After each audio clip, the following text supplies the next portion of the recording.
वालेकुम फ्रेंड्स, हमारे कुछ दोस्तों ने कमेंट्स किया था कि लाइन ऑफ फायर पे वीडियो बनाई जाए, इसके बारे में एक्सप्लेन करें कि लाइन ऑफ फायर किसे कहते हैं।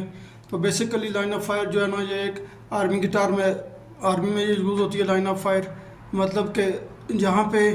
फायरिंग हो रही हो, डायरेक्टली कोई बंदा उसकी ज़ाद में आ जाए, उसके सामने आ जाए, तो उसको आप लोग कह सकते हैं कि ये बंदा लाइन ऑफ फायर पे खड़ा है, कि डायरेक्टली उसको जो है ना फायर लग सकता है। इसी तरह सेफ्टी में हम लोग किसे लाइन ऑफ फायर कहेंगे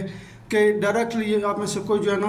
किसी हैज़ार्ड में एक्सपोज हो जाए और उसको जो है ना उस हैज़ार्ड से कोई नुकसान पहुंचने का ख़तरा हो डायरेक्टली, तो उसको हम वो लोग बोलेंगे कि ये बंदा लाइन ऑफ फायर पे खड़ा है। फॉर एग्जांपल, अगर कहीं पे लिफ्टिंग हो रही है, कुछ सस्पेंडेड लोड है, तो कोई वर्कर वहाँ उसके लोड के नीचे चला जाता है और वहाँ से उस लोड के, लाजमी बात है कि सस्पेंडेड लोड है, उसके गिरने का ख़तरा रहता है। तो इक्विपमेंट फेलियर की वजह से या किसी भी रीज़न की वजह से वो सस्पेंडेड लोड गिर सकता है या उसमें से कोई ऑब्जेक्ट गिर सकता है,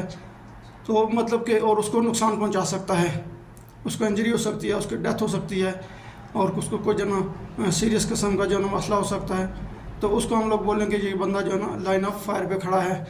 इसी तरह कोई और एग्जांपल ले लें, जैसे वर्कआउट हाइट हो रहा है, कहीं पे स्टील स्ट्रक्चर एक्शन वगैरह हो रही है और जो है ना स्टील स्ट्रक्चर आप लोगों को पता है किस तरह का होता है, कितना खतरनाक एक्टिविटी है वो।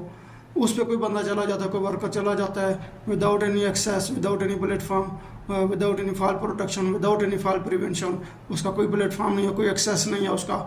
उसने कोई फुल बॉडी अनस्पेयर नहीं पहना हुआ, फ्रीली वो उस पर मूव हो रहा है स्टील स्ट्रक्चर पे, तो आप लोग ये कह सकते हैं कि वो बंदा जो ना लाइन ऑफ फायर पे खड़ा है। मतलब कि वो किसी वक्त भी वहाँ से गिर सकता है और उसके साथ जो है ना कोई बड़ा हादसा हो सकता है, उसकी मौत वाक़ हो सकती है, उसके साथ जो है ना सीवियर इंजरी उसको जो है ना हो सकती है। तो उम्मीद है कि आप लोगों को लाइन ऑफ फायर के बारे में क्लियर हो गया होगा।